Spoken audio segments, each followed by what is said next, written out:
Okay, so we will go ahead. We may have a few more join us, and I just want to thank y'all so much for navigating through this time that we're all trying to do. We're learning a lot in the house even, and we've done pretty good on Zoom, but I think it's just, this is just a little different because this is all of the committees that we really like to be more in touch with each other on. So today, first of all, let me call us to order. We will officially begin the human services, the human resources appropriate subcommittee. Oh, good morning, Emery. Glad you're there. Glad you're with us. We're just about to get started. I'm just calling us together to convene this meeting today, and we have some great information. I know most of you also heard the whole committee hearings yesterday, the joint committee, but over the last couple of days. But today we're going to start off with Commissioner Judy Fitzgerald and some updates and some information behind the budget requests, particularly for the amended. So Commissioner Fitzgerald, welcome. Good to see you. It's all yours. Very good. Thank you, Madam Chair, and good morning, members of the committee.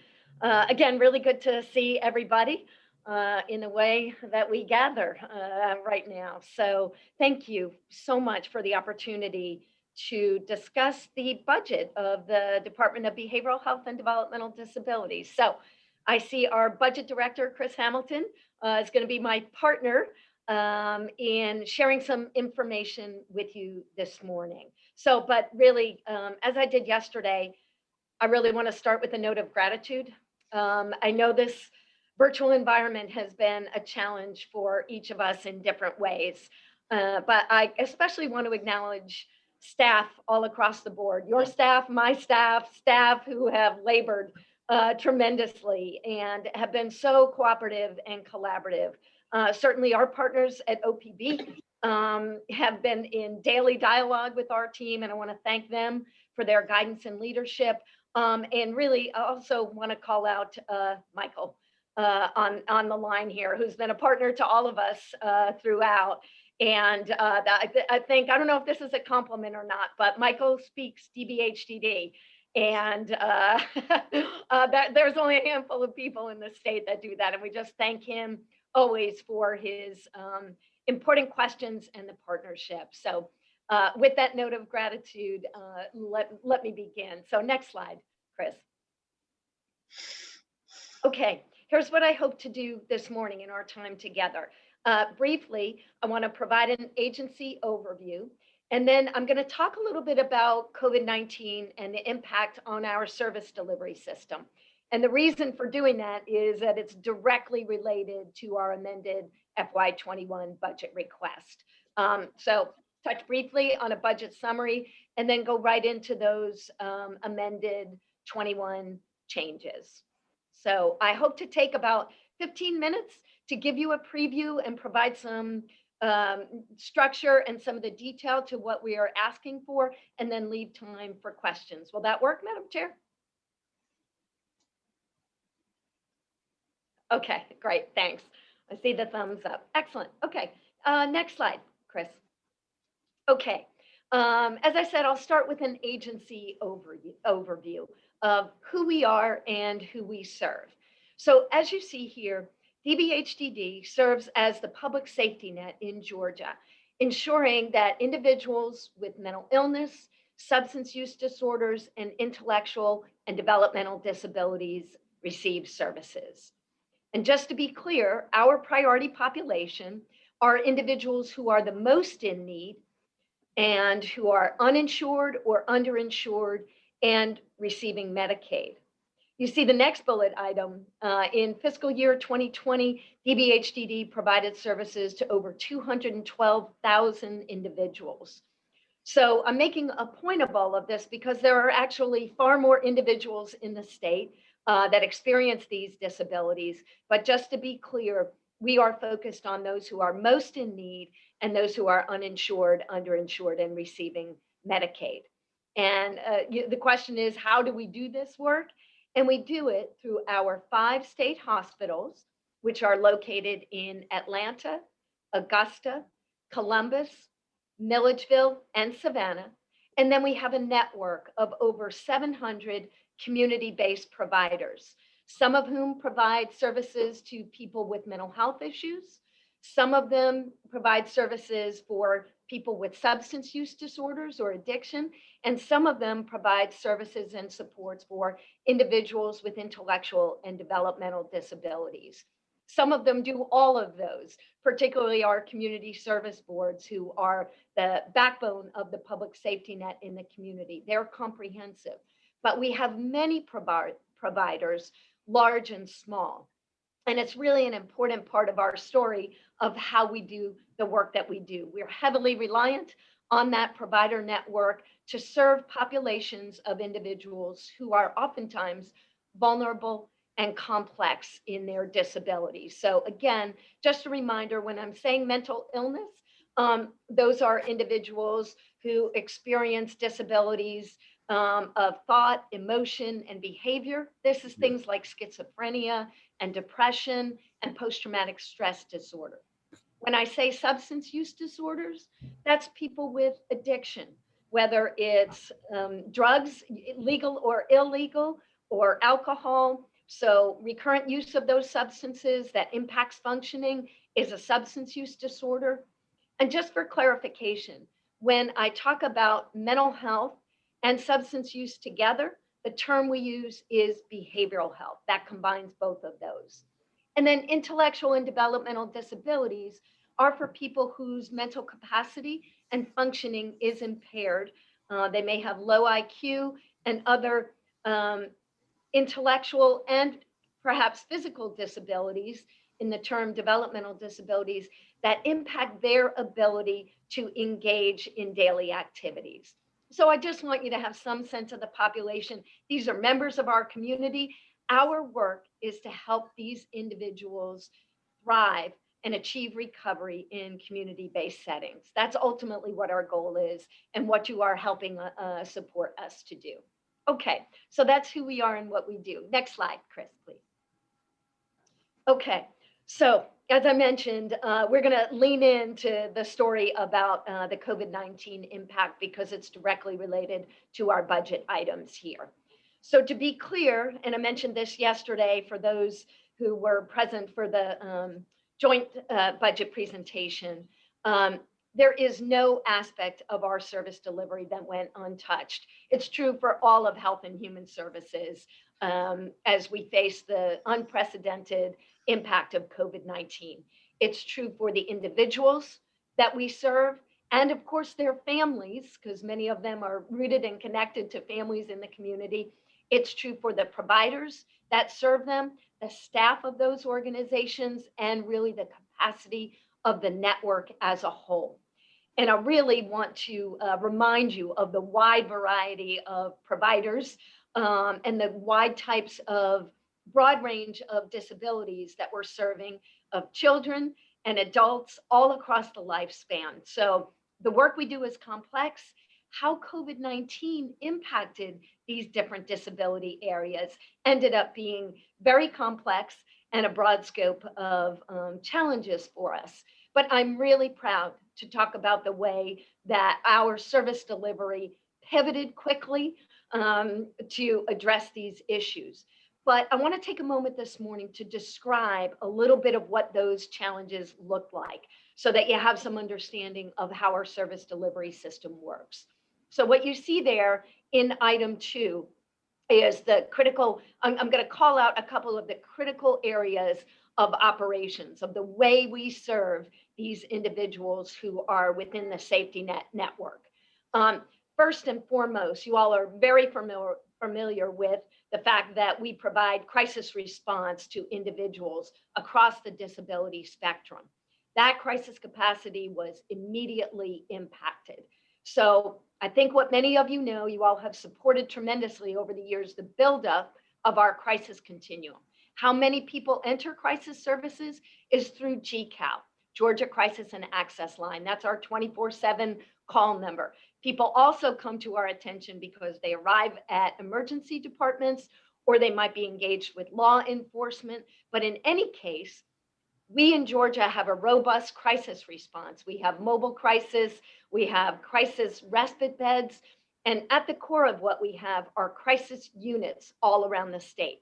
These are short-term actual facilities where individuals go, generally speaking, for 5 to 7 days.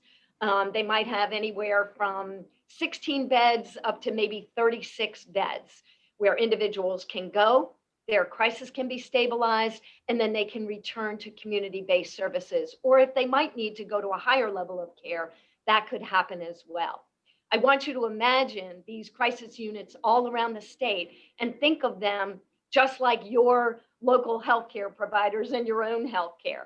Because what happened is that the front door to these crisis facilities was immediately challenged by people coming in who were COVID positive, the need for testing and PPE, and then of course, staff members who are living in the communities where COVID was active. And what we found all around the state in each of these crisis units, with careful monitoring, very quickly, crisis units would be impacted, right? What that might mean would be a crisis unit that had 32 beds because they had a staff shortage of people couldn't work because they were COVID positive. 32 beds turned into 16 beds. So I think that probably makes sense to you, just how an entire continuum might have been impacted. So it was so important for us. The thing I want you to hear most is that our drive was to say, how do we keep safety net doors open?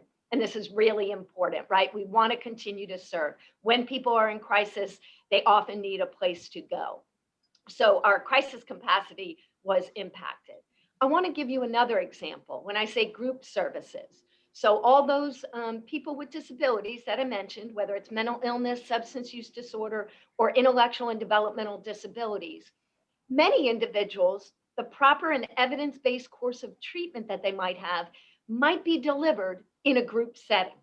And that would be the way they receive a good portion of their services. So immediately when the shelter in place went into effect, individuals who normally receive their connections, their services in a group setting, were not able to be in a group setting anymore, right? So you had individuals whose entire way of receiving resources was impacted. So here the individual's impacted, but I also then want you to know then the provider was impacted. If what a provider's business is to deliver group services, and you can't deliver group services, so the individual is impacted, the provider is impacted, and then our capacity is impacted. And what this became a great concern for us was what you see there is the third bullet, the provider network's stability. Right? What we have always known is ultimately we are going to come out of the pandemic, right? And those providers, who so many of whom are mission driven, they have staff that are really committed to the people that we serve. But if they're not delivering services, how can they get paid? So this idea of how do we make sure we have stability across the network, both during the pandemic, how do they keep their staff? And then how do we make sure they're still able to serve as we come out of the pandemic? So that was another really important challenge.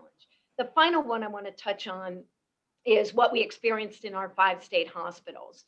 So as I mentioned, those locations, those are obviously communities, just like communities all around the state, where COVID has been rampant in different communities. So our staff members go to and from home.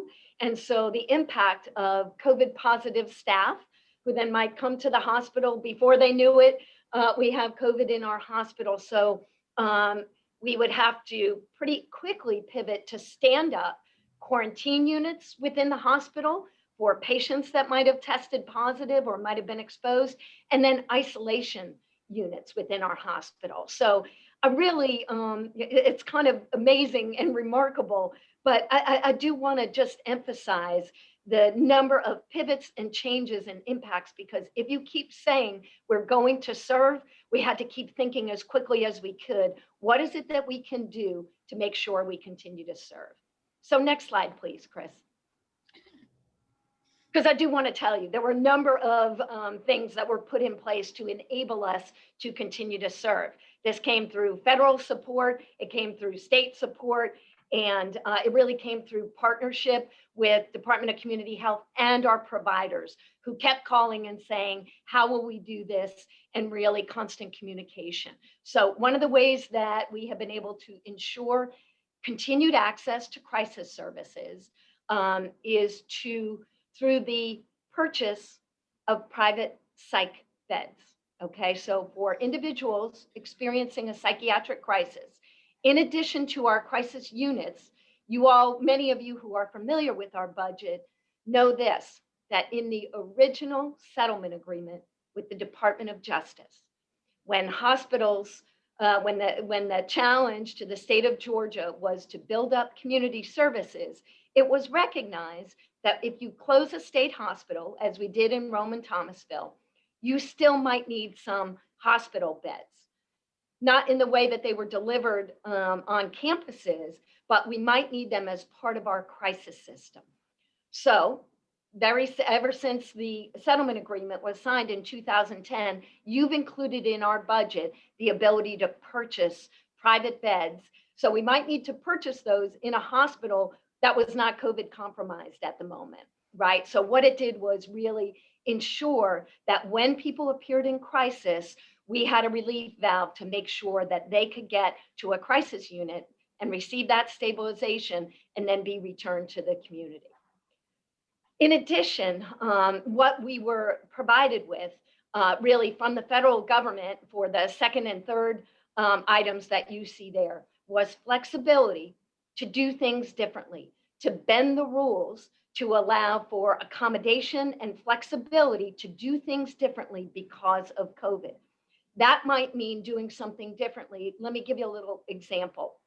If an individual with intellectual and developmental disabilities, let's imagine that they live with their family. They're not in a group home. They actually live with their family, but they go to a day program to provide social skills, socialization, and support. If that day program was closed because it's a group program and that individual couldn't go anywhere, right? And so the individual is home now 24/7. We had parents, of course, and perhaps either if they had a day program or if in fact part of their support system was that an individual would come in the home and help. And during COVID, the family didn't feel comfortable with that. One of the flexibilities that was allowed was for us to pay the family caregiver to provide the services and support that traditionally would have been someone coming in from the outside. I can't tell you how critical this has been to the health and well-being of the people that we serve. And it's been a lifeline for the safety net. So in addition, we had the flexibility to adjust contract payments. So in healthcare, people often deliver services in a fee-for-service environment. What I mean by that is you deliver the service, you get paid for it. Because we couldn't deliver every service, in some cases, we gave the providers flexibility and we paid them a set amount of money, again, knowing that we need our provider network to be there as we come out of the pandemic. So we had an awful lot of flexibilities. In addition, the final bullet you see there is that we were able to augment our hospital staff with the support of the governor's office. I want to acknowledge DCH, who was a key partner in this, and the governor's office, who said the 5 state Dbhd hospitals, where thousands of state employees are working, when we have COVID compromised units, you all will receive staff augmentation through the Jackson Healthcare contract. That's been a lifeline. It's enabled to keep our hospital doors open.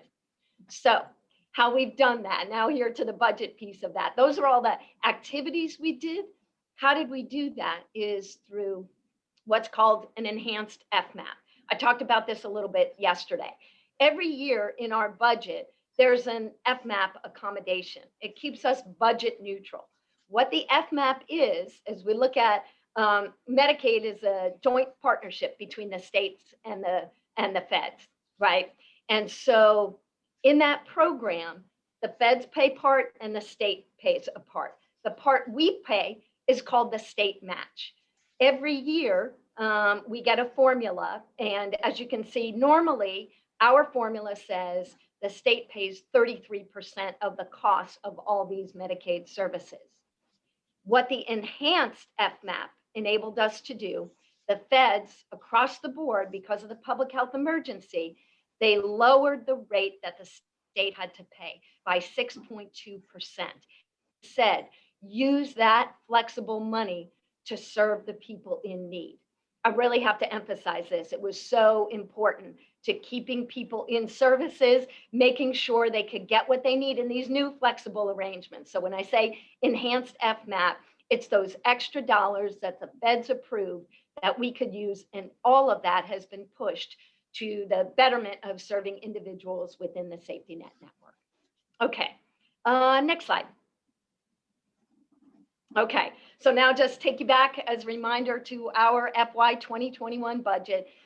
Like all agencies, we received that 10% reduction, which for us, because our total budget is about 1.3 billion, that 10% was in the amount of 123 million.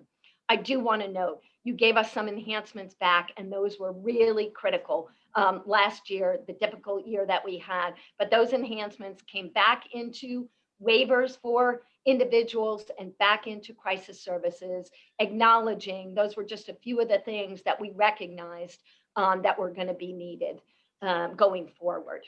So final note there, I really just want to be clear about DBHDD's goals.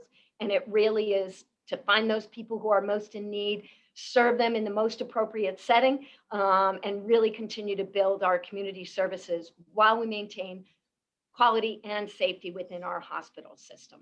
Always trying to do that in the most efficient way that we can. Okay, so that's a story to get us to next slide, Chris, which is really what you see as our amended 21 changes. And this is why I wanted to take a minute to talk about COVID and where the enhanced Fmap came in, because all of the enhanced Fmap, the items here, so all of those activities that I described for people with mental illness and substance use disorders and intellectual and developmental disabilities, all those different activities and mechanisms that we use, that's what that first yes here is, keep doing that.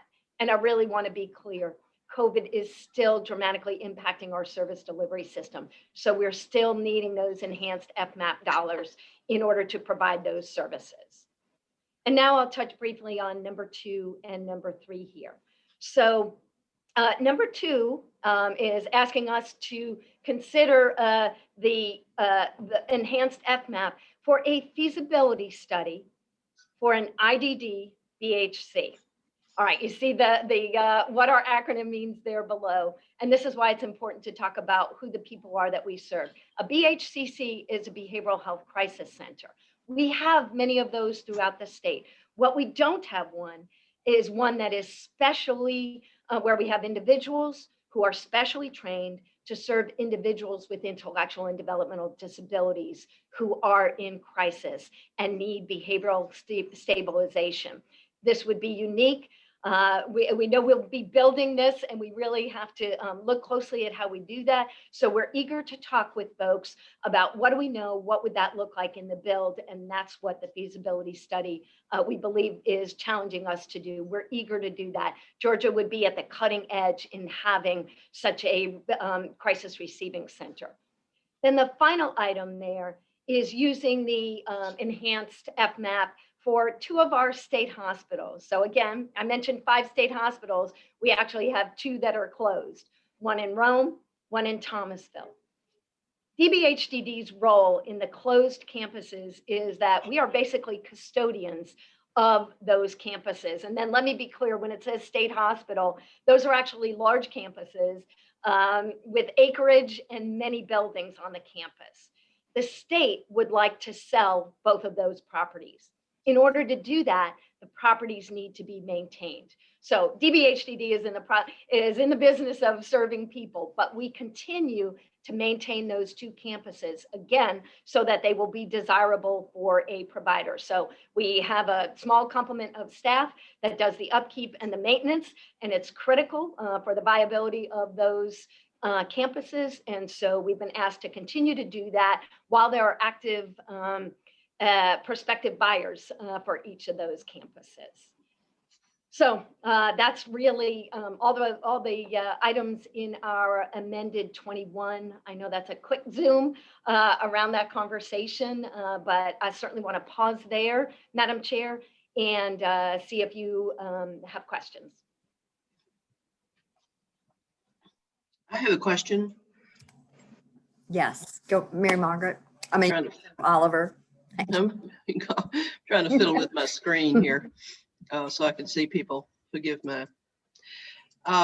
Thank you, Commissioner. This is very helpful. I'm going to ask you some things that I've been asking other commissioners because I'm struggling a little bit trying to make sure I'm understanding.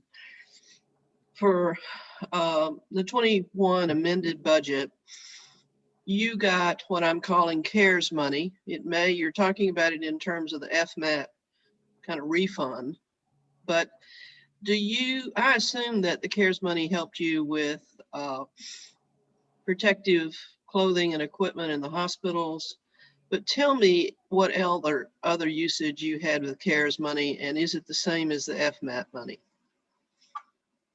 Does that make any sense? It does. And do you have any CARES money left that is available to you that the governor's not withheld to help you run these hospitals? Because you do have a very, very difficult healthcare delivery system.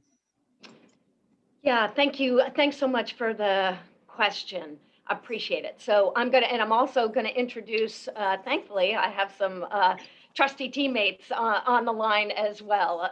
So our CFO, Mary Price, is on the line. So I'm gonna answer part of your question. And then I certainly want to invite Mary if she wants to add any refinement as our CFO answering here. So the enhanced Fmap is different than the CARES money. So they're not the same. So all of the items here, are very specifically about that federal-state partnership and the change in the state portion of the Fmap. Okay, so the change in the amount, the 6% that the Fed said, we give you back 6% of what you would normally have to pay as the state match. That's what all of these dollars are here for. So it's a different accounting system. It's a different pile of money, but it's money coming to behavioral health in different categories and managed different ways. And in intellectual and developmental disabilities, actually, a greater portion of that enhanced Fmap actually is for individuals with intellectual and developmental disabilities. Now, I do want to say the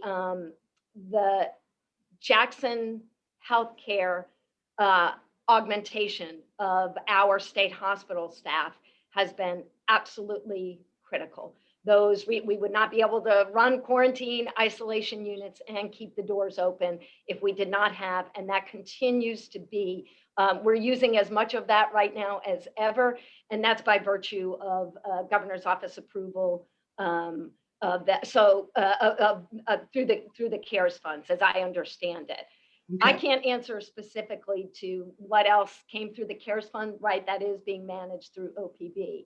But I just can tell you that Jackson Healthcare contract has been vital for us. Jackson Healthcare is been vital to lots of different things we're looking at. But I assume you got CARES money for PPE stuff, and but that's a sort of an overall general thing I'm trying to understand. The governor says he's withholding $465 million of CARES money, and I'm trying to figure out if any way you think of any portion of that money might be coming to you.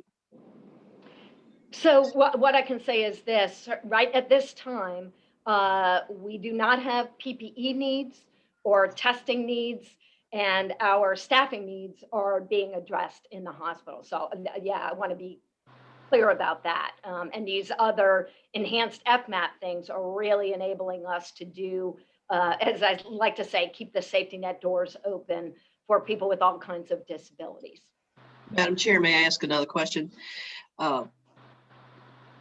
Y'all have been, a number of your staff has been very helpful to me as I've reached out about the policies was trying to understand the policies, and then I think I got a helpful clarification.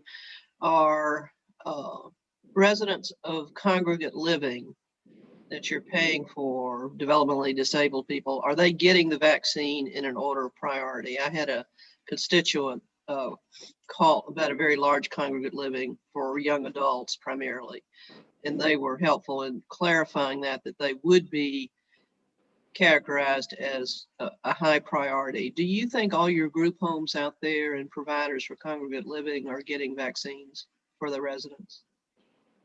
So at this point, in the very top tier of vaccination, the staff as essential healthcare providers are the ones who were in the top tier and first in line. That was true in our hospital system as well. We continue to advocate for the individuals that we serve. We know the biggest challenge now is around supply. So we're working closely with the governor's office and with DPH in really thinking through how could we elevate the needs of people with disabilities all across the state as people look at many populations. But we continue to advocate for the needs of vulnerable folks in the vaccination process. Does that mean you do not consider them residents equal to nursing home residents or assisted living residents in the current priority? So it's not our distinction to make. No, I know. They were not, I think in the official way that you're saying it, they weren't in that. We do know there are many folks, us included, advocating for the vulnerability of that population. So I expect continued conversation about that and really hope that as supply issues get resolved, there'll be mechanisms in place to really move swiftly. Well, I'll be following that issue because I found that to me, it seems like an important clarification that your residents are just as vulnerable as other hospital patients, nursing home patients, or personal care home peaks. Thank you. Thank you. Thank you for that, Representative Oliver. I think we will hear some in our public comment in a little while as well for advocacy for all people with developmental disabilities and that concern that they are considered a risk. So we will probably be hearing more on that this morning as well. Are there any other questions for the commissioner from our members? And I might not see you, so if you just need to shout out or unmute, feel like you can.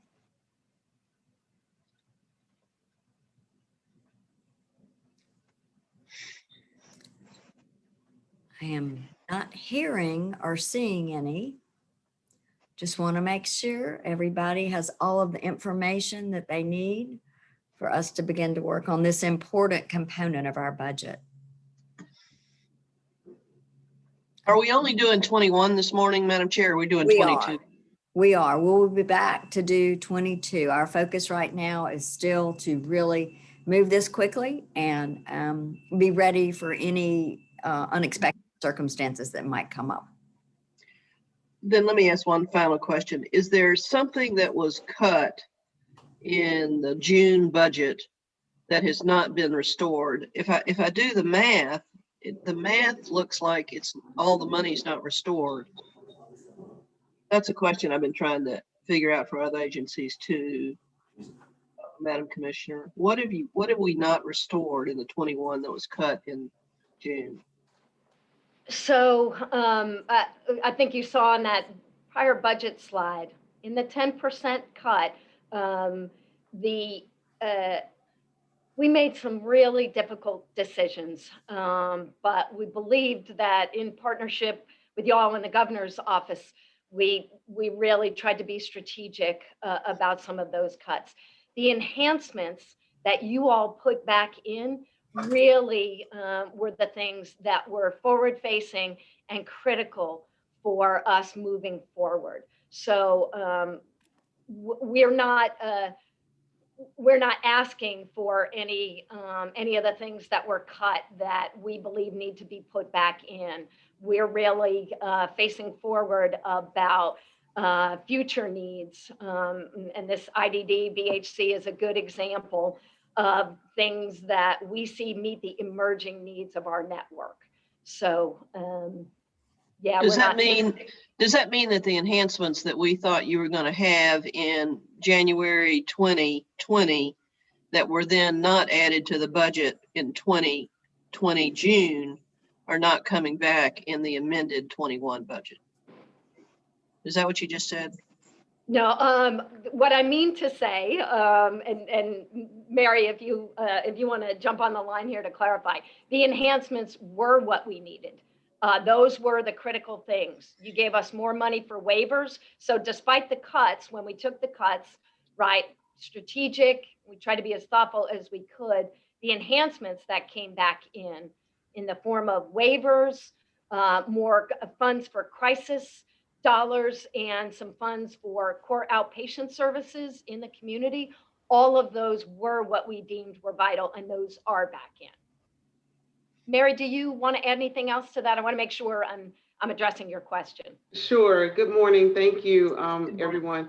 The answer is correct, Commissioner. You are correct. The enhancement or the change that we are expecting will be in the fiscal year 22 allocation or appropriation to return the Fmap cut that we took in 21.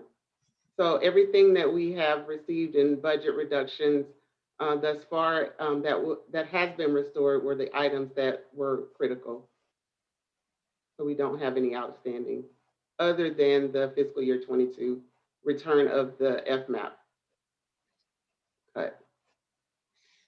Thank you. You're welcome. Okay, well, I have something, and then we'll check one more time and see if any committee members have thought of anything else. So first of all, I want to tell you how important I still feel those two hospital properties are. You know, one is very much my heart, and as sad as it is that we are complying as we need to, I know that those dollars need to be moved back into services for y'all. So I am hoping that some resolution comes to both of those soon. But I want you to know too how excited I am about the discussion about the IDD-BHCC. It is no doubt new for us and sounds like we would be so ahead of how many are able to function right now. And it would be a great time for Georgia to be considered that. So I am certainly going to champion all that we can about this. Could you expand a little bit on that and give us a real world example perhaps of the type of services this center would provide? If there's any particular portion of our state where you feel it's more necessary, or I mean, I know you'd be looking at something that would statewide probably be looking at bringing people the services, but just a little more on it. Yeah, thank you so much, Madam Chair, and we appreciate the opportunity to talk about it. So a couple of things. First, this is one of the reasons that I took some care yesterday and today to describe the difference between the disabilities of people that we serve, right? Because we do have crisis centers throughout the state, and they are very effective in stabilizing the crisis for someone who has a psychiatric illness or a substance use disorder. That's what they're designed for. When you have individuals with intellectual and developmental disabilities, and imagine grown adults with intellectual and developmental disabilities who are either living in a group home setting or maybe their aging parents are trying to care for them, but they have behavior issues and cognitive deficits. And when an individual like that goes into crisis, the proper place to serve them is not our crisis unit. So individuals who are trained and certified to be responsive to individuals with intellectual and developmental disabilities is a whole different workforce. So the building might look the same as a behavioral health crisis center, but the workforce that's in there and the activities they do are different, right? You wouldn't do talk therapy in the same way that you might with a person and give them psychiatric medication or do detox for somebody with addiction. For an individual with intellectual and developmental disabilities, the certification and training and what's being delivered is entirely different. So what we're finding is when those individuals go into crisis now, we do not have a place that they can go where they can receive the appropriate short-term treatment and then return to their community setting. So that's what we hope to build. We do believe it would be innovative. We think that we have some experience and expertise that we can apply to the building of this. And then I'm really glad you raised the issue because this we're thinking about building only one. It's an expensive prospect. So it would receive people statewide. And what we have to think about, we would contract with a provider to do that. So we would need a provider that is skilled in this area, and we have some that want to do this and can attract the workforce in order to do this work in the local community. So there's a lot of thoughtful planning to be done, which I think is where the feasibility study comes from, but the need is urgent. We do believe in and we're so proud of the providers who step up and assist, but we recognize the need to really have appropriate specialized services in order to serve these individuals. Does that answer your question? It does, and I certainly hope we can address that quickly. I know, particularly during the crisis, I've heard from many of our members that have had those unique situations and family members that have really struggled. And it was, it might have ticked up a bit because of what we were doing in isolation, but I think the need is very consistent throughout our state. So I look forward to working with you and with our committee and anywhere we can help expedite this. So I will check one more time and see if any of our members have something they would like to say or ask.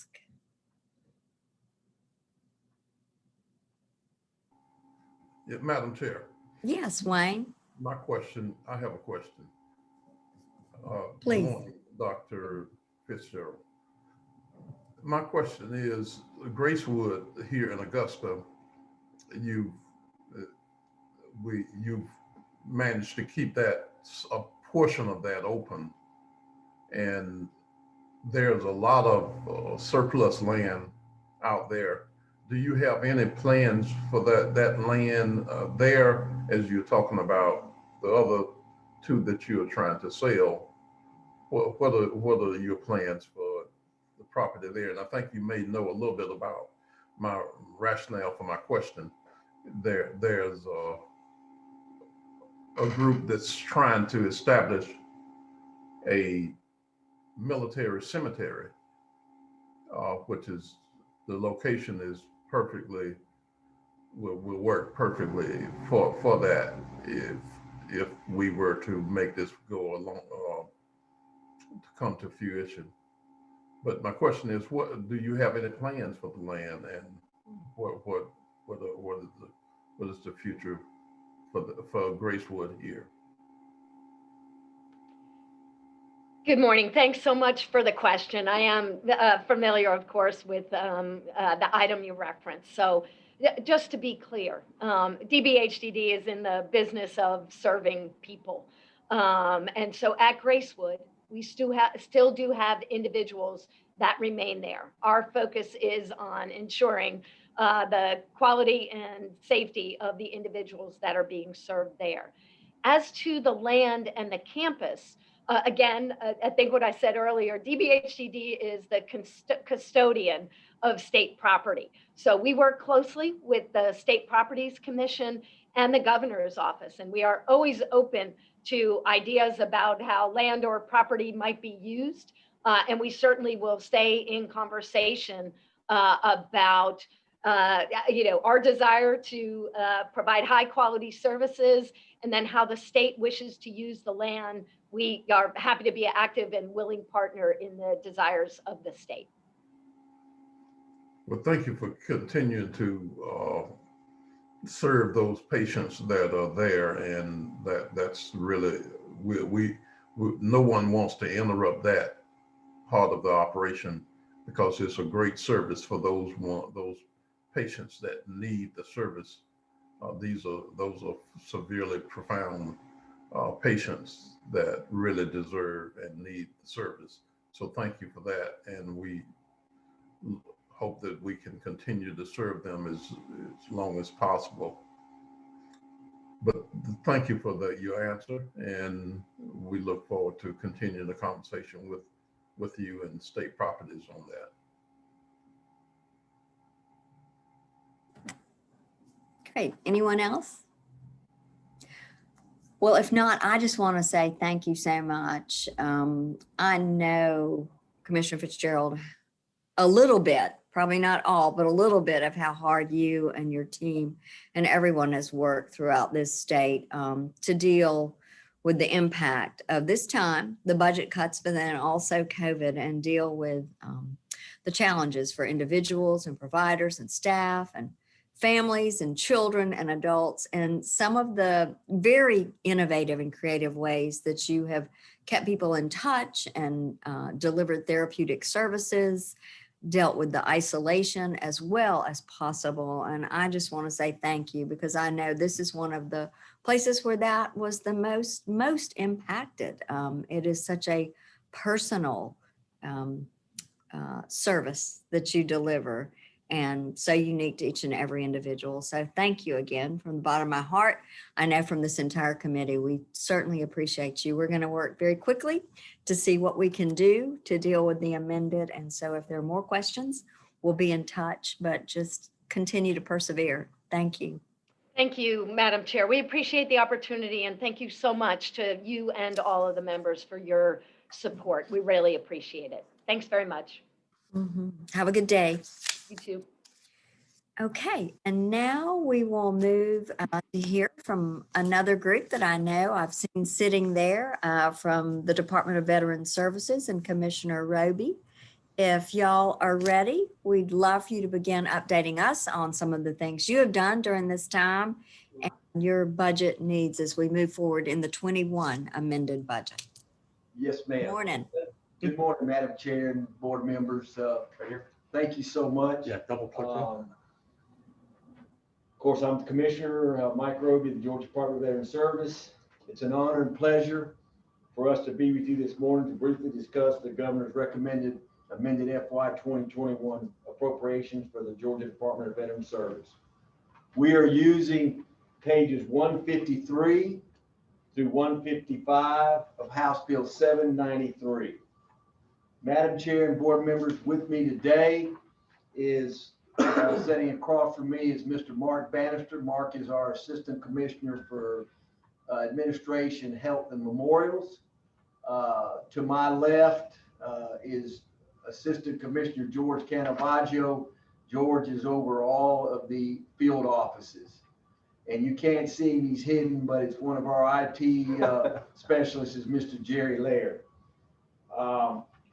Madam Chair and board members, we are pleased with the recommended amended budget and prepared a briefing handout which you have before you addressing the funding items in the recommended amendment. Our staff is ready to do its part to continue to support our state's veterans. Your support through the amended and the opening budget, operating budgets will make all this happen.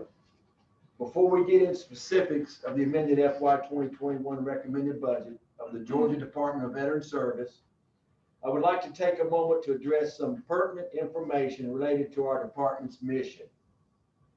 In federal fiscal year 2019, Georgia was ranked 9th in the nation for veterans veterans population. Of veterans residing with 700,000 known veterans living here and potentially eligible to receive earned benefits from the U.S. Department of Veterans Affairs, or the VA.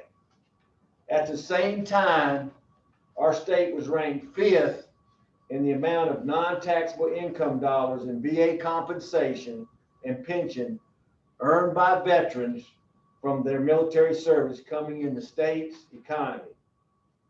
These non-taxable VA dollars amounted to over $3.5 billion, with a B, billion dollars spent in the state and contributing to economic growth for the state, sales tax revenue for local government, and the state of Georgia in property taxes for local governments. Of that 3.5 billion in VA payments, the Atlanta VA regional office has indicated 70% or $2.5 billion has been handled by this department as part of our ongoing claims and appeals efforts to support our state's veterans to receive all their earned benefits related to their military service for which they are eligible. When you look at that amount of tax exempt veterans benefits monies brought into Georgia by our department and compare it to the 7.3 million appropriated to support the effort, there is a return on investment amounting to 342 to 1. In that return on investment is adjusted to reflect a 50-year period the VA benefits will run, the adjusted ROI would be 6.85 to 1. We currently operate 50 field offices across the state, from Lafayette in the northwest to St. Mary's in the southwest, east. In addition, we maintain 25 satellite offices, mostly in rural areas of the state, where we serve veterans at times ranging from 1 day per week to 1 day per quarter, depending on the workload needs of that area. Our field operations are divided into 2 regions, North and South Georgia. Our North Georgia Regional Director is based in Athens and co-located at our Athens field office in the VA's community clinic. Our South Georgia Regional Director is based in Warner Robins and co-located at the Warner Robins field office in the state's Veterans Education and Career Transition Resource Center known as Vector. These regional directors provide assistance and guidance to their offices related to assisting veterans in processing and pursuing their claims with the VA. In the Atlanta VA regional office, we operate our appeals division to assist veterans support who are appealing adverse VA decisions about their claims for earned benefits. We provide all these claims and appeals services to Georgia's veterans at no cost to them. A saying worth remembering related to VA benefits is, no benefits are obtained automatically. They must be applied for in order to receive them. Due to COVID-19, we provide service to our veteran clients primarily by appointment basis and assistance by phone and email. Our workload statistics for our field officers show they are seeking an average of 10 scheduled visits a day and 25 to 35 phone inquiries per day. Occasionally, walk-ins appointments are also welcome. To comply with the governor's guidance to all agencies and further planning of reallocation of duties and streamlining operations, Georgia Department of Veteran Service continues to review our plan of action to meet these goals. We continue to monitor the workload of our field offices closely, and when vacancies occur due to retirements or resignations, we ensure staffing levels are adequate and consistent with the needs at each location and make adjustments where needed. Further planning may include eliminating excess positions, part-time employees, reduction of manpower by 50% in our larger field offices, and to combine or possibly close field offices in minimal traffic, rural areas where field officers are in close proximity of one another. At this time, I'd like to update you on the progress of our Women's Veterans Office and our training and professional development team. Both of these are new functional operations and cornerstone to GDVS and are deeply involved in the interactions between our department and the work they do in the field, assisting with the veterans treatment courts, women veterans issues such as homelessness, suicide, mental health issues, and other needed support counseling. Our training and professional development team focuses on the professional development of our veterans field service officers and our veterans appeal officers. Our current trainers are a selected group of experienced professionals in veterans benefits based on their years of knowledge, experience, and expertise. They have developed a high-intensity quality training program that includes both virtual classroom training and an academic study program that both mentors and equips our veterans benefits counselors, regardless of their level of experience, with the most current and up-to-date information and pertaining to changes in VA laws and the 38 Code of Federal Regulations, which we invest in their success.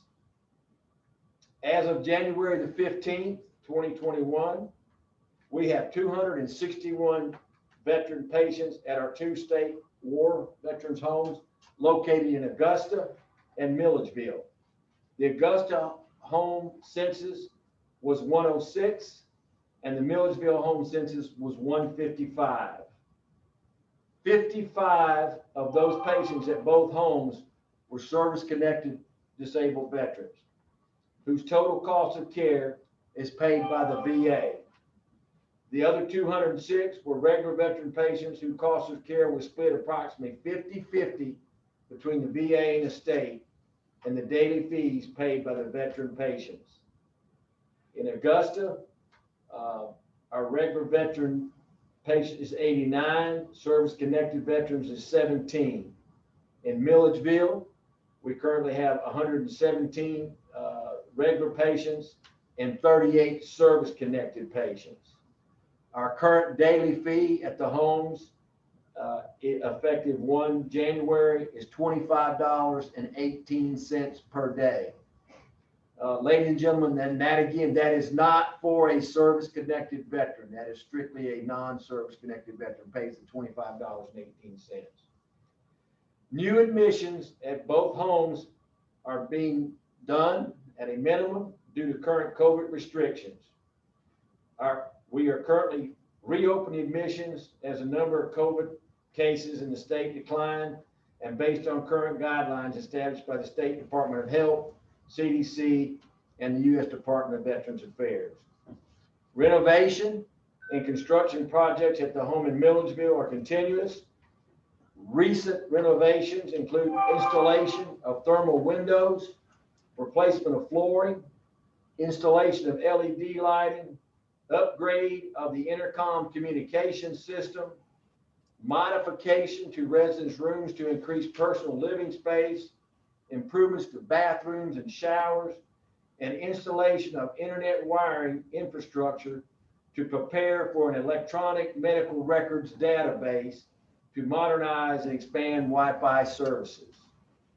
Construction of the Subacute Rehabilitation Unit is progressing and established to be completed in the spring of 2022. We just started phase 3 of that construction, and we've been told it will take right at a year for that Subacute. Madam Chair and board members, the first 2 physical programs, Department of Administration and the Georgia Veterans Memorial Cemetery, are located at slides number 3 and number 4. 48.1 reflects the governor's recommended budget of $1,849,338 in state and total funds. And 48.2 reflects $709,857 in state general funds and $327,896 in federal funds for a total of $1,037,753. The third fiscal program at slide 5, the Georgia War Veterans Nursing Home, is on 48.3, reflects $13,174,578 in the original FY21 budget and a reduction of $450,000 due to the delayed opening and implementation of the subacute therapy unit in FY22 at line 48.3.1. Under the amended FY21 budget, total state funds reflect $12,224,578. Total funds under the amended FY2021 budget is $39,068,493.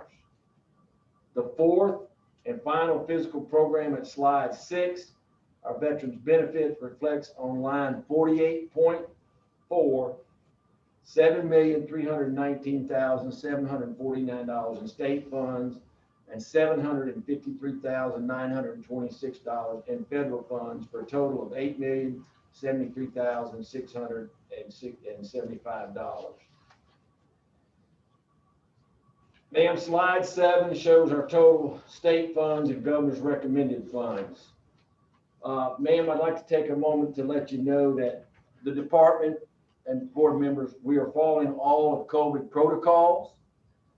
That's in the field, that's at both homes, and that's at both cemeteries.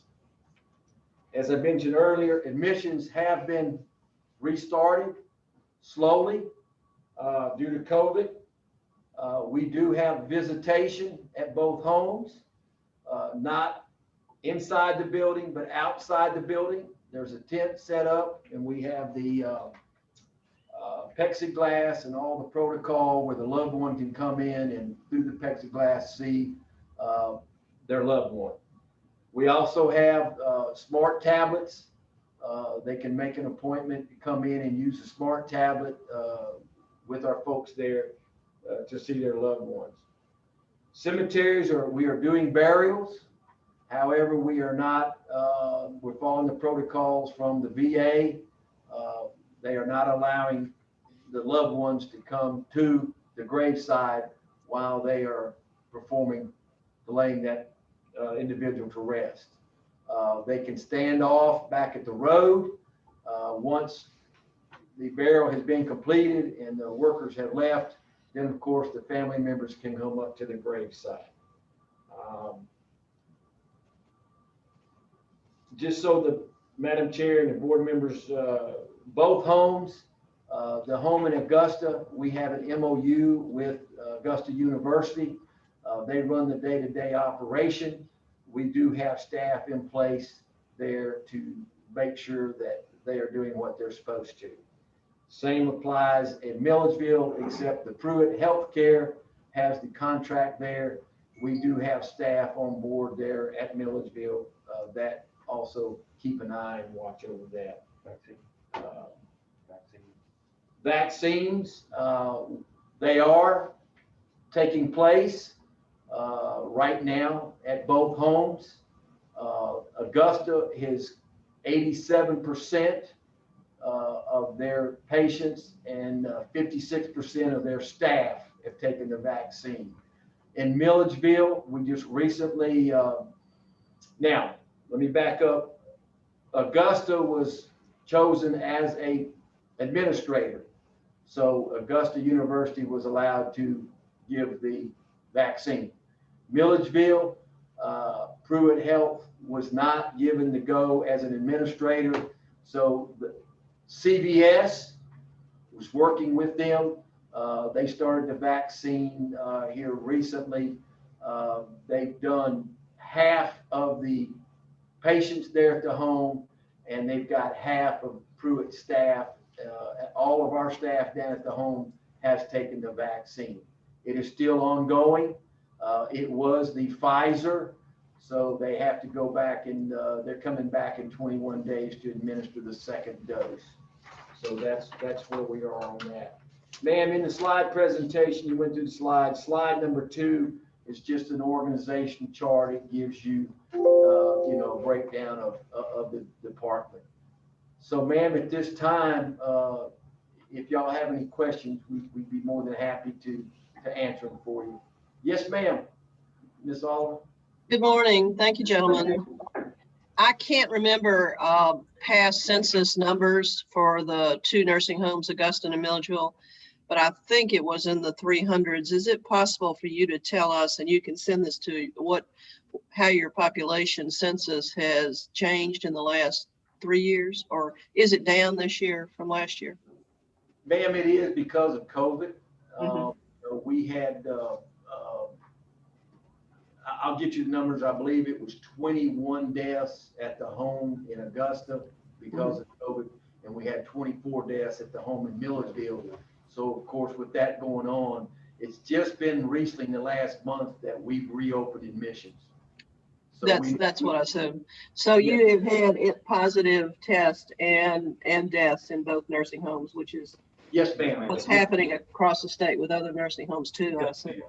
Yes, ma'am. When it first started, ma'am, we, in Augusta, we were very fortunate. 70 days we went without any positives. And then all of a sudden, bam, it hit and took off. Milledgeville has been sporadic. We are blessed. We're honored to say right now we have 0 positives at each home for the patients.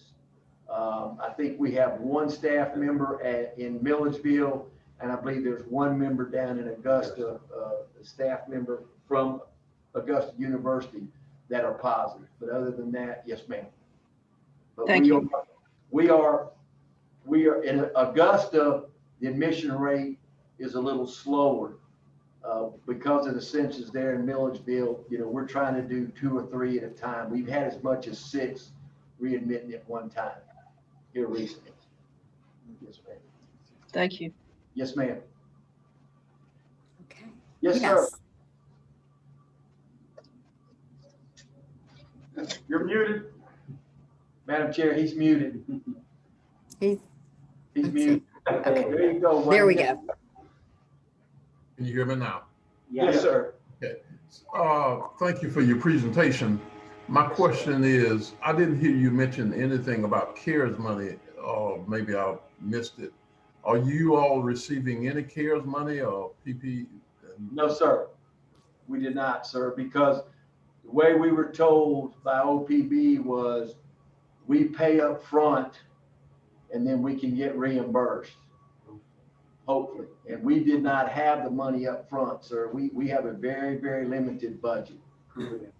Through it, and Augusta Health provided the CARES there at the home, sir. Yeah, we did in the field. Yes, sir, Wayne. We provided shields that came out of Georgia's money, out of VA benefits, and then of course Mark took out of his up here. We've got the mask, we got the hand sanitizer. We provided each field office has the plexiglass shield they put on their desk. We did the same thing at the appeals division. I will tell you that the appeals division, because they're in the same building with the VA, it cost us $395 per shield in the VA, whereas in the field, we got it for right at $100. So there was a big difference there. But yes, sir, we took it out of hide, sir. Okay, second question. What would be the impact of veterans that live out of state that maybe need the hospital services such as we have here in Augusta? What will be the impact if we were to allow patients from out of state to utilize the services we have here? Well, sir, we did this back before my time as commissioner. And what happened was we had more people from South Carolina in there, and it was felt that that wasn't fair to the Georgia veterans. They're being denied because you had somebody from South Carolina in there. And so they changed where, you know, you have to be a resident of Georgia, meet there, you know, for at least 2 years to be. Now, we have people all the time, sir, come over from South Carolina to both of our field offices and ask for help with their claims, and we do that. Okay. And the VA hospital also accepts that, but you know, we just don't share right now. I mean, it's only fair to take care of the Georgia veterans first before we allow any South Carolina or anybody else from any other state that wanted to. But Georgia has in the provisions now, they have to be a resident for at least 2 years. So that my whole first part of a war home in South Carolina. Yeah. Okay, we can talk further offline. Yes, sir. Absolutely. We're a border city, a border. We border South Carolina, as you know. Correct. Yes, sir. Absolutely. When you tell a military person that we can't accept you because you live in South Carolina, there's some feelings there that we may want to talk about. Sure. You know, Yes, sir. because when you serve military, you serve the country. Right. Yes, sir. And therefore, should you be limited to not being served because you live in a particular state or you live right out of the state? So that's something we may want to take a look at, even if it's a percentage Yes, sir. that you would allow up to a percentage of another state. Yes. So you Representative Howard, I was just going to add, the VA is actually looking at a survey in South Carolina. I'm not sure if it's going to be in Columbia, South Carolina, or maybe Anderson, or someplace close, maybe the border. It's going to help alleviate the problem of what you just stated, because we totally agree a veteran is a veteran, whether it comes to Florida, South Carolina, Virginia, or wherever. It's just the fact that we only have so many numbers of beds there. We'd be overwhelmed with South Carolina veterans if we're offering Georgia more homes. So they are looking into that. We don't know where VA is with the monies for that, but we know that as it's a hot topic right now that they're looking into. That's why I said percentage. You know, I wouldn't want to see South Carolina take over the beds here in Georgia, but if you allow a percentage, because all of them are military guys, they've served the country, not the state. So it's something we might want to take a look at. That's why I was asking about the fiscal impact. You know, is there money that the South Carolina should kick in if a South Carolina veteran came into a Georgia war veterans? Right. Is there a fiscal note that a fiscal? Right. And that wouldn't impact if that veteran was service connected, but it would impact where he or she, if they were not service connected, they'd have to pay the $25.18 a day. And of course, what we do there is most of the people that are paying the $25.18, they qualify for the non-service connected pension with aid and attendance, and we file a claim for them, and they're all, in most cases, not all, but in most cases, they're awarded a pension from the VA, and that helps them pay that $25.18 per day. But that's something, sir, we can discuss offline. I can tell you that years ago, I don't know how many years ago, but they did at one time allow that. The law was changed. The law is written now where they have to be a resident of Georgia, in order to be there. So we could certainly look at, we could talk about it offline, sir. Okay, thank you. Yes, sir.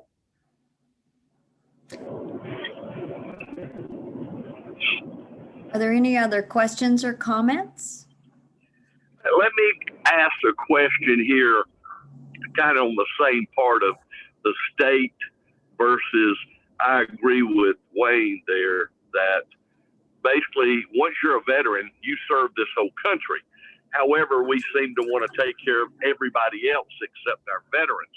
Wouldn't it be possible if we could get the federal government to supply a little bit more surplus, I guess, through a request, if we're going to allow South Carolina or whoever to come here? Because I deal with veterans quite a bit that have problems getting into the service. And when they're in for whatever COVID, for instance, they're told that their bills will not be paid. And I'll get with you offline on that. But I mean, shouldn't we, if we're going to allow veterans that serve this country but are not taxpayers in Georgia, should we have it in a surplus basically from our federal government and apply toward that? Sir, that's a good question. I can't speak on the federal government surplus or what, but yeah, it would certainly help us if the federal government would assist us in that matter. But again, that's something we can talk offline, sir, if you so desire. Right, but I mean, Yes, sir. And I was just looking at if we, proper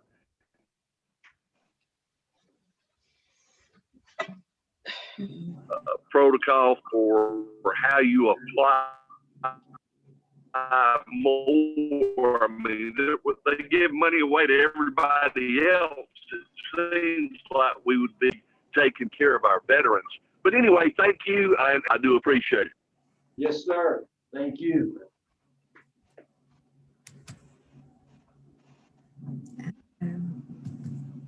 Madam Chair, in closing, we just want to say if there's no other question there, we entertain them, but we appreciate the opportunity to brief you today, and we certainly appreciate all your support that you've given this department, each year.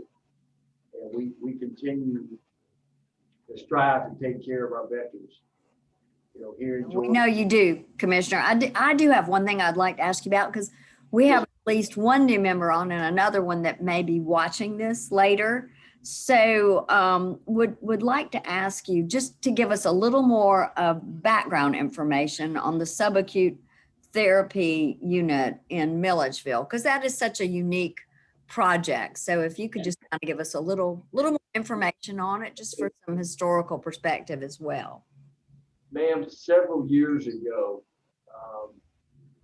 while Mr. Wheeler was still in office, it was brought to members of our staff down there, did a lot of research. They spent over 2 years researching the information. They felt a need for a unit that could take on amputation, PTSD, TBI, traumatic brain injury. There is no such unit that we're aware of in the United States. There is not. And so they came and said, we think this would be great. We would like to take that on in Milledgeville at our Veterans War Home. So you folks approved it. It took several years, but it was approved. It's a 54-bed unit. Right now, it's scheduled to be a 14-week program. The state has invested $6 billion, and the federal government has invested $11 million. We are right now in phase 3. It just started a couple of weeks ago. Contractors tell us that they're anticipating right at 1 year for that to be completed. So now what we did, we went out to the VA medical centers here in Georgia, and there's 3 of them. Okay, you've got Augusta, you've got Dublin, and of course you have the one here in Atlanta. And each of the directors said, if you build it, we can make sure it stays full, because we don't have the capability of doing what you're wanting to do there. So, and this will be for service-connected veterans, because regardless, that's right, which state, if they come to us, they get into the program, no cost to the veteran. The VA will pay the total freight.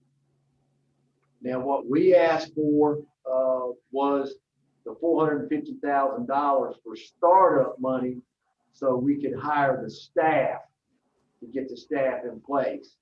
And of course, once it gets started, then it'll be self-sustaining.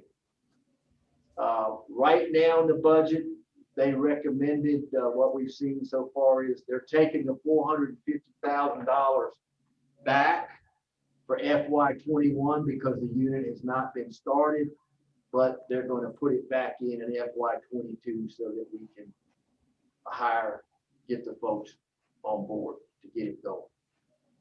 So that's basically, like I said, it's a now, if a veteran is not finished in 14 weeks, no, we're not going to throw them to the wayside and say, hey, no, they will stay on every how long it takes. But the goal right now is a 14-week program. We will monitor that veteran. We will stay in touch with that veteran once he or she leaves the unit, make sure how they're doing, and continue to monitor that veteran and educate. We're going to bring the family in. There's a lot of folks that are going to understand why their husband or wife, when they have PTSD, those are things that they do. So we want to educate the family on what's going on. But we're really excited about it. Georgia will be the first state in the United States to have this program. We are very, very excited about it. And Madam Chair, if I may, what I'm remembering, I think what you said just triggered my memory that the state's dollar commitment was for the capital outlay. And obviously you reviewed that more from the federal than from the state. But the services, when the veteran is there receiving services, will be all federally paid, and there will not be state contributions for the subacute unit. That's what you said. That's what I'm remembering correctly. Yes, ma'am. Absolutely. Because it's service connected. Yes, ma'am. Right. When the veteran service connected, the VA picks up the total tab. Yes, ma'am. Thank you. Thank you, ma'am. Well, and thank y'all. I think the need has grown for this as the project has developed, actually. So we appreciate that. Are there any other questions or comments from any of our members? Not hearing any. Commissioner, thank you. Thank you for your perseverance and the good things you have done, and everyone, your staff, your team, the great care you have delivered. And especially, I think dealing with the cemeteries. I mean, this is a difficult challenge right now for people to say goodbye to their loved ones and not be as intimately involved in every phase of that. So thank you. Thank you so much. Thank you, ma'am, and thank you, board members, for all that you do. Well, we look forward to seeing you soon. Yes, ma'am. Thank you. Okay. All right. Now, you know what? We have got a great number of our committee members on here, and I really appreciate that. We are going to move now into our public comment time right now. And we have 5 who have signed up for it. For those of you that are new to the committee, often we have a lot of people who want to comment. I do think that the format that we're following certainly, and also understanding the limitation of the amended budget at this point may have, cut down on the number of those, but each and every one of these is important. So I want us not to step away from it. Let's all listen closely and see. These are some of our true providers throughout the state who can give us a great picture of what the work is that they face and some ways that we can possibly help them. So first of all, we have Michael Halligan from Catalyst Healthcare. Michael, are you there with us?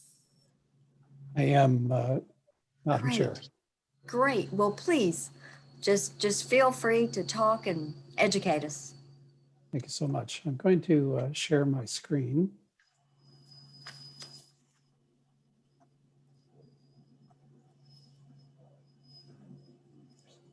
I'm wondering if you see the attachment that I've included as a submission. It's just a letter to outline what we have asked for in terms of a budget request.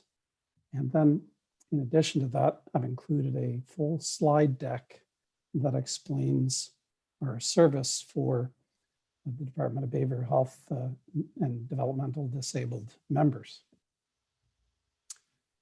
So the service is an in-home medication delivery and remote patient monitoring, assistive technology that will help patients or members to live independently and to take their medications as prescribed. And in doing so, helping to reduce the staff services required for in-home. Michael, could you speak a little closer to your microphone? I think some of us are having trouble hearing you. Yes, for sure. Is that better? That's great. That is much better. Thank you. All right. Yes, for 2 years, our technology has been used in other states for intellectual and developmental disability members, as well as people with behavioral health. And the request that we have during the 5-month period is to increase the funds that are provided for assistive technology as we're waiting upon the renewal of the now and comp waiver, where an amendment has been made to provide this benefit. The amount could be available for up to 750 members. The way that this could be justified is to assume that in each 15-minute increment 4 times a day, we are in essence reducing the need for a basic caregiver or an LPN or an RN to do that.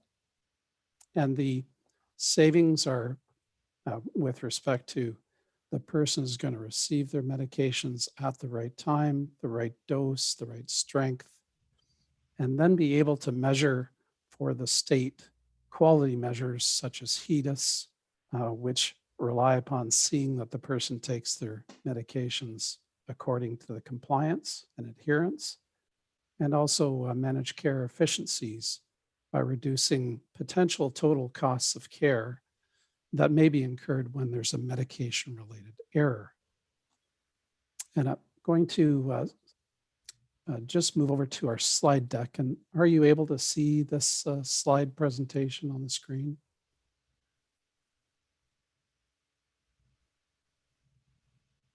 I can. Are the members? Okay. Yes, looks like. All we right. are. This Yes. is, yeah, thank you so much. This is a reduced slide presentation from what you have. And I just want to explain first off that our vision is that through connected care solutions, we are integrating the members into a healthcare ecosystem from their home. And it's made up of several pieces. The first is a dispenser that is the size of a toaster, 14 pounds, that would reside in their place of residence. It beeps and flashes and notifies them with both sound and colors that their medication is available for them to take. It also allows the loved ones or caregivers to see how that person is taking their medications, and is real-time connected to the pharmacists to provide them with any insights or intervention as required. And then the pharmacist in touch can be in with the physician to assist them with any med changes or information that they may require. We also can connect with vital sign devices so that the person that's managing them, helping them clinically, can see those. And then coupled with that is a two-way video telehealth functionality. And again, during this time where the pandemic is sheltering people in place and trying to prevent any transfer of the virus, this really helps people to stay connected at a time where they might be isolated. The next I just wanted to share with you is how important it is for us to partner with local community pharmacies that are in place in Georgia. And so it starts with a pharmacist who's credentialed for Medicaid patients. It's also credentialed for the use of assistive technology. So these are specially trained pharmacists to assist the patient. And we still are maintaining the ability to track and measure that they have the right medications and that any changes that occur are being tracked through the system. So we can prevent things like oversupply, undersupply, analyze any abuse or overprescribing that may happen. Where it fits is looking at the overall population of the behavioral health and developmental disability members.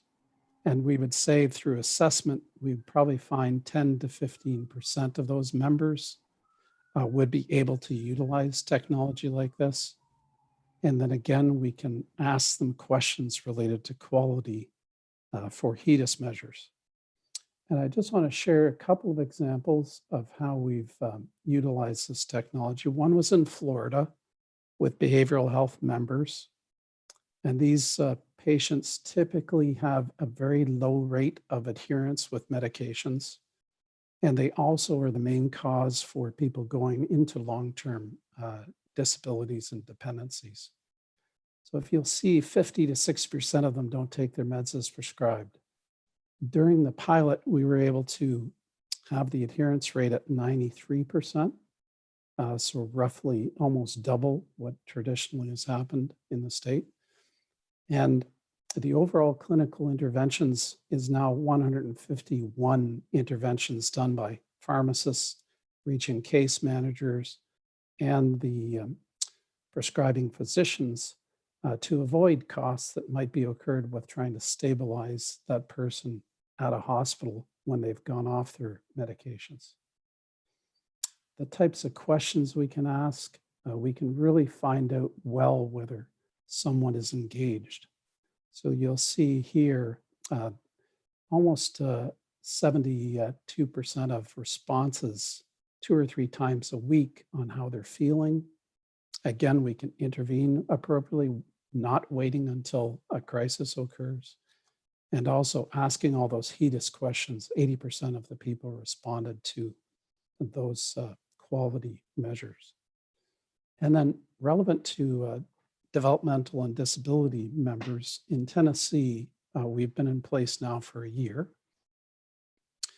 Tennessee has an average cost of about $88,000 a year in total cost for these patients. And the enabling tech group within the Department of Intellectual and Developmental Disabled has used Spencer to assist people. So we have 97% adherence with these members over the year. And we've been able to really reduce the total cost of care with respect to in-home services. And where we are today is communicating out to 430 residential service providers through the state. We're up to probably 125 patients. And those savings that we're speaking of is for every hour saved, it's a $10 savings, and also to allocate that resource, that in-home care provider, to more what we'll call services that are higher value. So instead of counting meds or sorting pill boxes, they're focused on how to address the needs that are more appropriate to an LPN or an RN. So quickly, just to again summarize, Spencer is a service that's available on a monthly basis for members to take their meds as prescribed.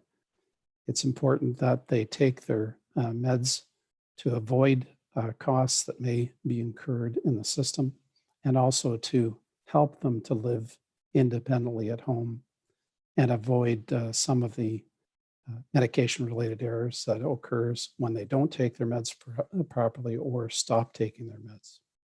Thank you, Madam Chairman. Any questions I might have, I'll be happy to take. Yes, are there any questions from the committee?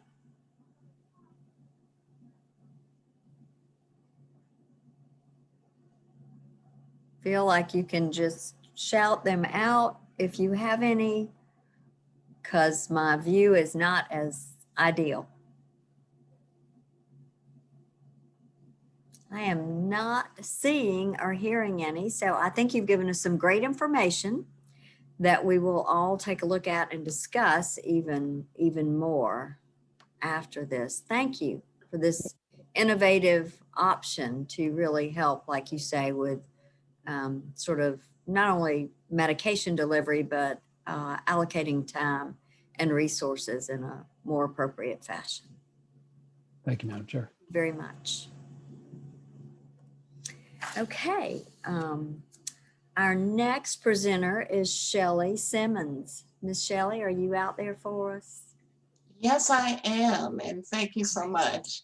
Great. Madam Chair, and to the committee members, thank you so much for allowing me this opportunity to speak with you this morning. Well, what a difference a year makes. Last year, I was coming to you advocating for additional state funds for center expansion.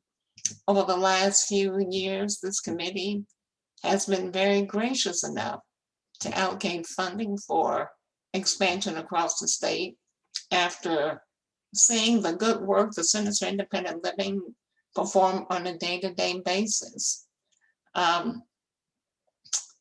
Well, but who could have imagined a health crisis and civil unrest? But what we were able to do was celebrate the 30th anniversary of the Americans with Disabilities Act. We transitioned individuals into the community. In fact, the Centers for Independent Living helped transition 216 individuals to the Money Follows the Person program. And that was at 142% of the original goal. We've exceeded that. And also with nursing home transition, the centers were able to help transition 191 individuals. And that was at 111% above the original goal. In the aggregate, the FY20 was another year of continued services. We served over 2,400 individuals. We developed our state plan, our 3-year state plan for independent living. We did numerous presentations. We had our Independent Living Day at the Capitol. It was a really good year. Then we were faced with the mandated 18% cuts. And I passed I think I need to share my screen with you. Please give me just a moment.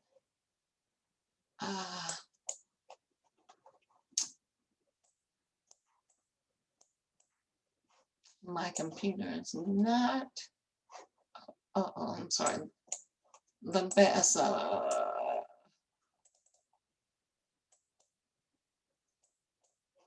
you able to see this letter? I sent it to Miss. Yes, we're seeing it. Thank you so much. And so I'm just going to kind of go through this just a little bit. We were told about the 18% cut that was mandated for all state agencies. That was shocking news to us. We were bracing ourselves for the cut. And for grassroots organizations, that can be very devastating. But what we did not know and anticipate was 100% cuts in certain areas. And if you look at this particular chart, this chart denotes state allocated cuts. And then the FY20, then you can see where our state funding was for all of our centers across the state. And as you can recall, maybe for some of the new members, the Bain expansion in the southwest part of the state, a couple of years ago, this committee allocated $200,000. And for the FY 2021 year, that has been reduced to $164,000. And that was an 18% cut. And then last year, this committee allocated the $149,733, and this year it is $122,781, and that was an 18% cut. But all of the other centers, the main centers, received 100% cuts. So we have gone from just over $1 million down to $286,000.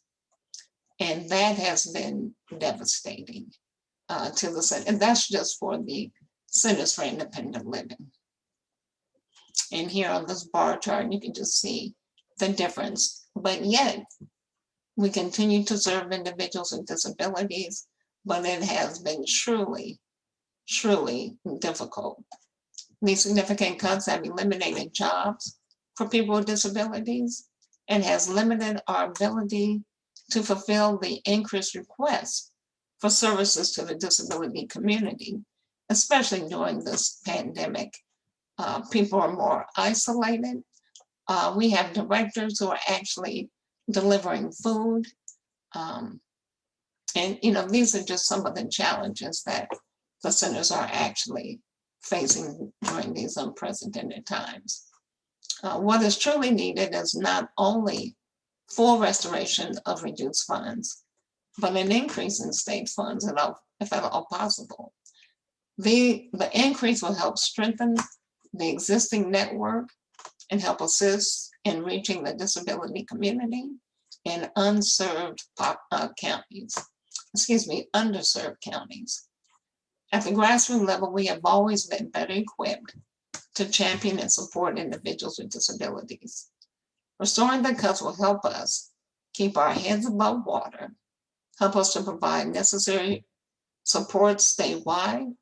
I hope that this committee will please consider what is at stake in a population that is already compromised and marginalized. The ramifications will be realized when these budget cuts will affect Georgians with disabilities for years to come. And again, I appeal for immediate and full restoration of these reduced funding. It's the best long-term solution for all involved. The network will be responsible for reassigning the funds in accordance to our state plan for independent living. And please note that the state allocated funds did not include the required state match to federal funds that the Georgia matches.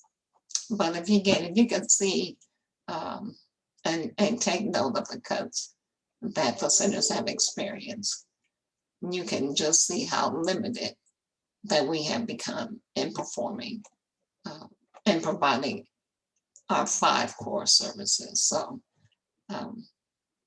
if you have any questions, I would be more than happy to answer them at this point or provide you with any type of information.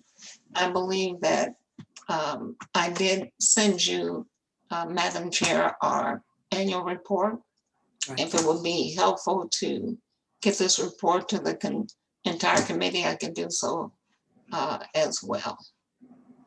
Any questions? That would be great. And Lori or Michael can help you with that if you want to make sure that they have it. We do have 2 new committee members and Okay. at least one that was on here last year that is not. Okay. So that would be great. They can help you with the updated information. Shelley, I want to say thank you. I know what a champion you are and an advocate for all in this challenging time. And you have done some great work in the midst of all of it. Those transitions, the numbers of those transitions sound really positive. So I'm grateful for all that you were able to do. Let me ask now, are there any comments or questions from any of the committee members? And feel free just to ask. I will make sure that my information is available with Ms. Sparks, and should anyone have any questions, please feel free to reach out to me. But I will make sure that to get hard copy annual reports to the committee members. We will, and I think some of your money does it come through GVRA, and then there may be some through DCA, some different. That is correct. Yeah. DCA, that is for our home access program. We were receiving $200,000 for home modifications. That was reduced to $100,000. But yes, GVRA is our designated state entity. And so all of the funding flows through GVRA and what's called Part B funds. Yes. Well, certainly Michael has committed to follow up on looking into this and finding out as much information as we can. Are there any particular places in the state, I would say, that you feel that have been most impacted by this? Of course, the rural communities have been greatly affected by this. All of the centers have taken, within the metro area as well, But I know in Demarest, some of the smaller centers are really seeing a huge impact. But granted, we had to redistribute, reassign funding so that some of the smaller centers can stay open, basically. Some of those were hit tremendously hard. So in accordance with our state plan, we were able to redistribute some money, but it has had a huge impact. But the state as a whole, services, the request for services has increased. So it's really statewide. Okay. Do you have any idea how many, this is an open-ended question, I know, but how many unmet needs you're seeing right now? How many individuals? Do y'all track that at all, or? Just... You know, that would be something I would have to ask the centers about. I'm sure that there is some tracking that they're doing for their reporting. So we will have to, I would have to get that number for you. And I'm sure there's a priority to those too as well. You know, they're really urgent ones, and then there's some that maybe, you know, not that they're not a high priority, but they might not be as urgent. So yeah, just know that we care greatly, and we will continue to discuss and see what we can do as we try to come back. I mean, I will let you know that there's not a lot of wiggle room still. Absolutely. But we're hanging on and hopeful, and we'll be next budget soon too. Okay. So Michael will follow up if he's got any questions, and certainly if the committee members do as well. So thanks. Good care. Continue to do the good work. Thank you. I appreciate it. Thank you for your time. Thank you. Take care. Bye-bye. And next, I believe we have Stacy Hamsley, the Director of Marketing and Development for Easter Seals in Southern Georgia. Stacy, if you are with us, we'd love to hear. You may not be. If anyone who had signed up and needs to submit public testimony, if there was some difficulty connecting or anything this morning, that certainly is an option. We'll follow back up on that one. What about Diane Willish with SPAD? I see you there. We'd love to hear an update from you. Good morning. Good morning, Madam Chair and committee members.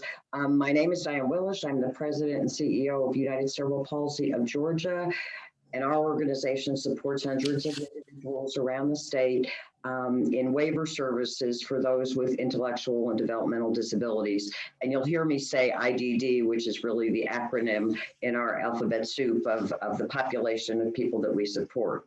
But I also have the pleasure to be the administrator of SPAD, which is the Service Providers Association for Developmental Disabilities.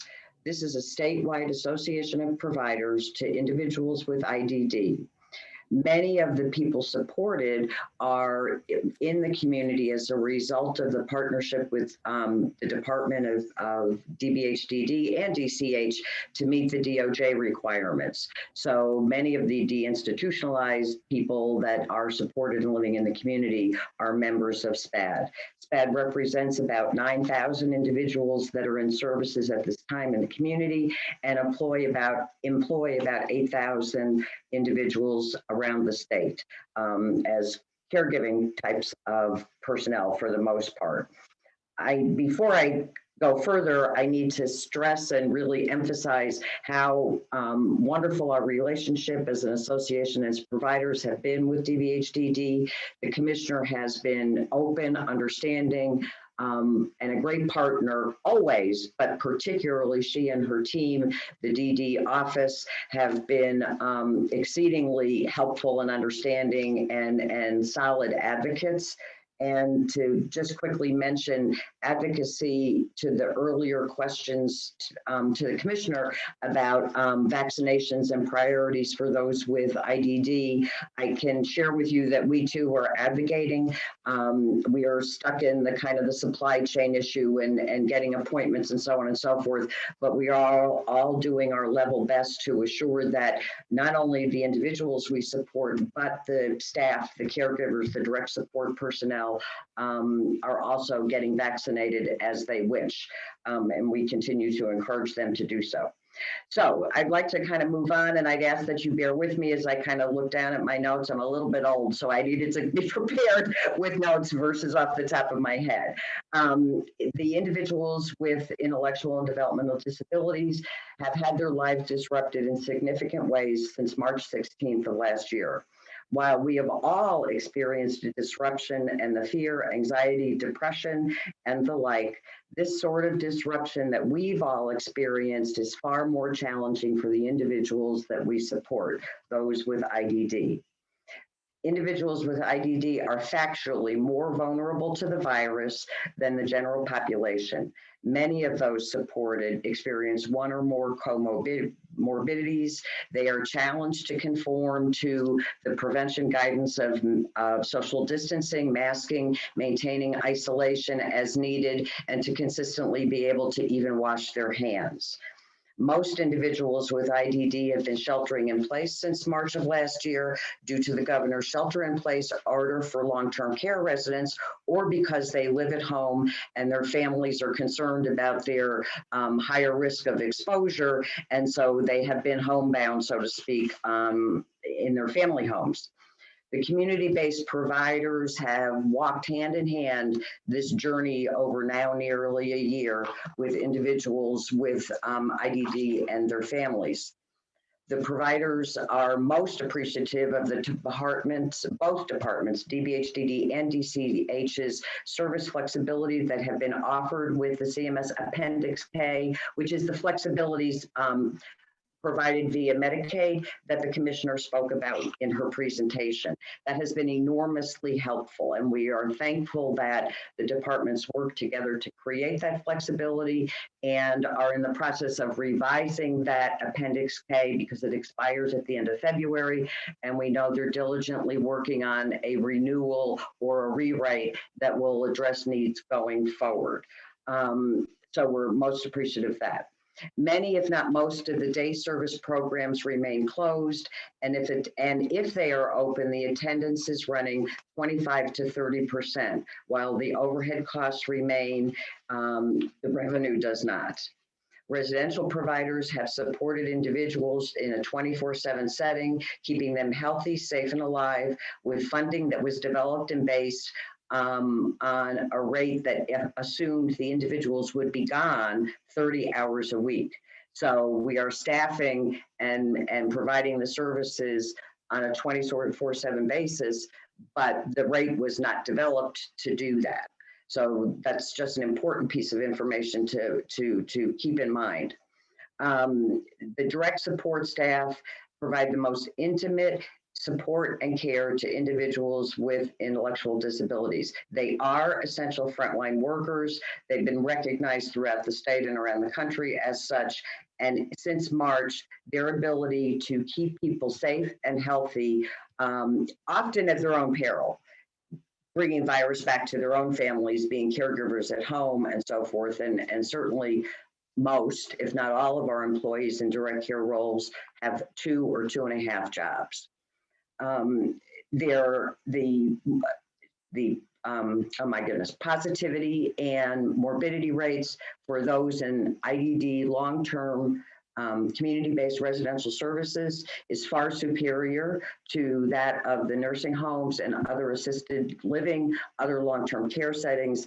I think factually, we've been truly successful in our ability to support people and keep them healthy during this time. And that is absolutely attributable to the direct support professionals. Georgia has a well-documented staffing crisis in IDD supports for a decade. The National Core Indicators in 2018, a national survey that Georgia participates in annually, documented that the average direct support wage in Georgia was between $1035 and $885, or $22,500 annually. Last year, the department advocated, rightfully so, and the legislature funded a $1,000 payment to staff earning less than $1,000, recognizing the economic hardship this level of personnel face while doing the important work on behalf of the state, caring for the most vulnerable. This year, again, the governor has rightly recommended a $1,000 bonus, so to speak, for Georgia's teachers. Again, so well deserved. The recognition is important, and also alluded to some funding to help families of individuals with special needs still remaining in their family home and being able to support them. Commissioner Fitzgerald in her presentation rightfully pointed out the staffing crisis in the state hospital, as it's important for you as partners to understand the gravity of the situation around staffing and the measures and creativity that needs to be used in order to keep those we're all responsible for, those most vulnerable, healthy and safe. The commissioner also pointed out that the department was able to garner some support from the governor's office through this Jackson contract that helped with staffing. Again, well deserved and so needed to keep people safe and healthy. But on the other hand, I have to report that IDD providers have not been able to access any CARES money to support our work during this time. And we all, I think, will agree that we don't know when the end is coming. Commissioner Fitzgerald, and we're so appreciative of this, acknowledged the necessity to keep the provider network stable in uncertain revenue times so that they will be there and be stable and vital once individuals can return back to services, group setting services, and so forth. The network has to be there for them to return. Some providers in limited instances were able to get PPP loans, and even less were able to access the most recent pot of money, which was through Health and Human Services, identified as the Provider Relief Fund. None of the CARES Act funds that came to Georgia were distributed to IDD community-based providers. The community-based providers have and continue to face extreme staffing shortages, mounting fiscal stress. Many are teetering on the brink, many close to exhausting their reserves, and many are struggling to keep their heads above water. Madam Chair and members, based on all of this information, I come to you today to make a plea, to offer a suggestion or make a request. The state has the same need and obligation, we believe, to those placed in the community in partnership with the state, in part to meet the settlement, a responsibility to its state hospital workers, but also there's an obligation, we believe, to your partners in the community. Individuals that receive home and community-based services, the waiver services, are allocated funds for services. In instances, and so those funds are encumbered. In instances where the service can't be provided, the state's portion of those encumbered funds goes unspent. Potentially, this is a resource.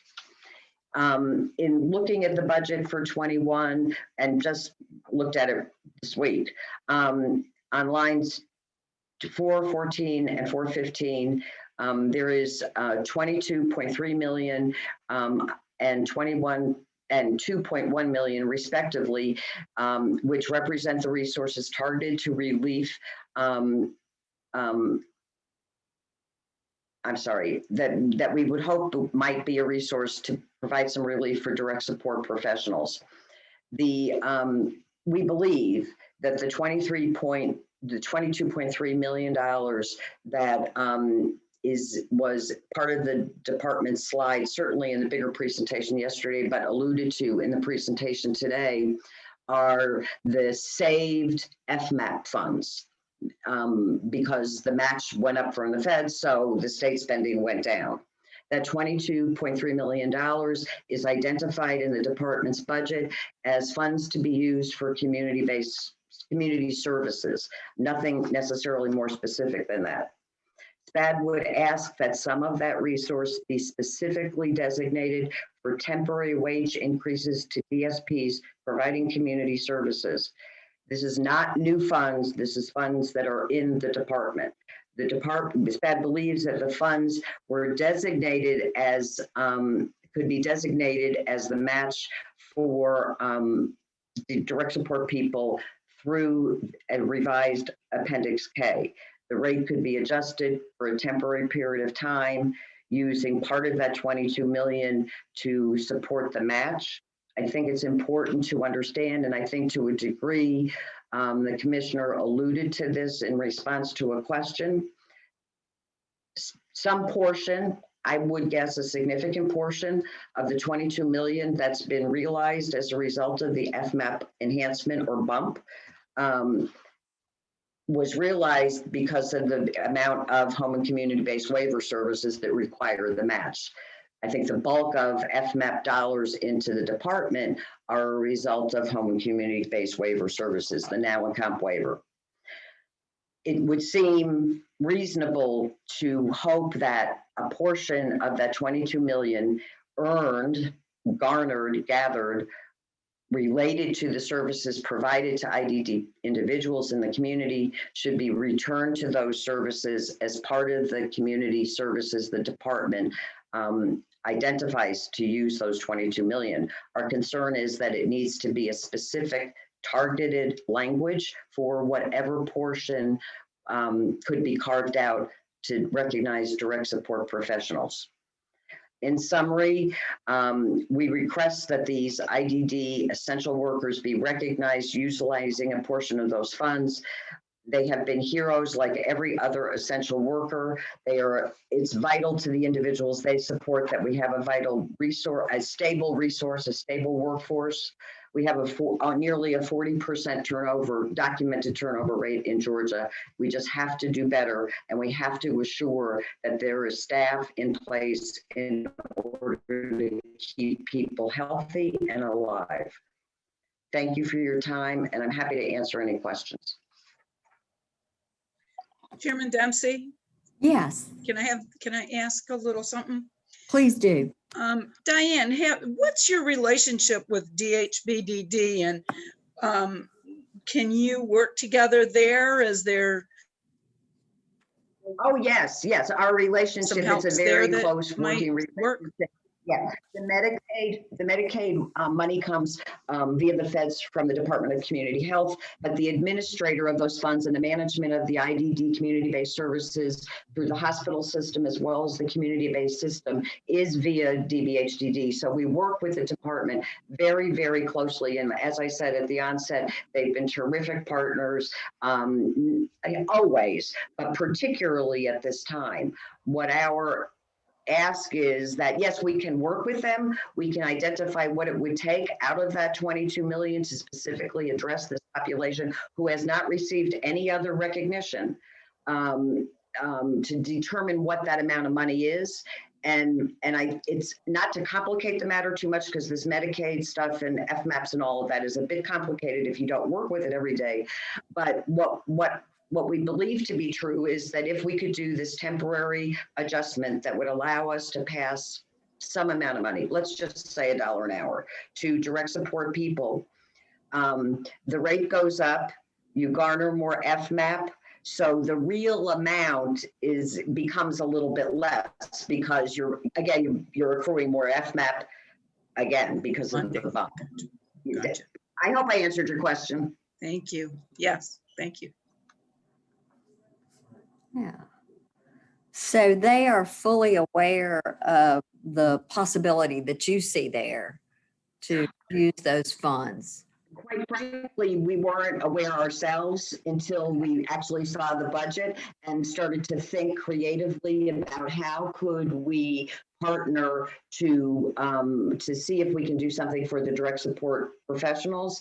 Mm-hmm. And so, just when this hearing was, we thought we'd have more time. We thought we'd be able to get with the commissioner. Sure. Certainly we'll speak after this, but that $22.3 million is there. The department has designated it for community services. We would just make a plea that the designation, that some be carved out and be really explicitly designated for that particular community service. Right. I And we would, certainly will be talking to Commissioner. yeah, I would encourage you to reach out to her immediately. We're gonna, Yes, of course. particularly through this, this amended budget very, very quickly in the I House. understand. There will be time, Yes. as it travels through the Senate, but maybe not a lot of time there either. Yeah. Yeah. Actually, Reach I out think to even them. while we're here, yeah, actually, I think even while we're here this morning, some of my colleagues are making that ask to the department to set up a time to talk. That's great. Y'all do such a good job and Thank you. and I appreciate it very much. Are Thank you. there more questions or comments from the committee? I am not seeing any, and I think part of that is because we fully understand the good work that you do. Thank you. Persevere, and thank you. I appreciate the time. Well, we appreciate you. Appreciate it. Okay, so I know we had two others signed up for public comment. One was Stacy Hamsley and then Eric Jacobson. I'm not seeing them. I don't think I see anyone else that is here to represent them. So Michael will reach out and get written comment from them for us. And as I've told y'all so many times, you're probably getting tired of hearing it. We are going to move fast, and it's for all of our good, but also for those who we try to get this money to quickly and make sure that that is there and done. Michael is going to send any of the supportive information that you need, and certainly you have his contact, my contact, and Lori's if there are any questions that you have. You should be getting more information right away from the presentations we've seen over the last 2 days, as well as making sure you have a tracking sheet. I want to ask each committee member to really try to take some time as soon as possible with this. Think about the needs that you have heard and seen and are aware of, not only for our entire state, but for your personal information from those you work with in your own districts. And we are going to be back in touch with you about what we can do to help our House Budget Office and Chairman England work through delivering a good budget to us quickly. So you will hear from us. But in the meantime, until I reach out to you, I want you to feel that you can also let me know any concerns that you have right away. So are there any other questions or comments from our members before we adjourn today? I don't see any, but I look forward to the important work now that we have to do with the information that we have gathered. And I want to thank you again for your patience and understanding in the way we have had to meet at this time. Look forward to seeing you next week for sure. Y'all take care. We are adjourned.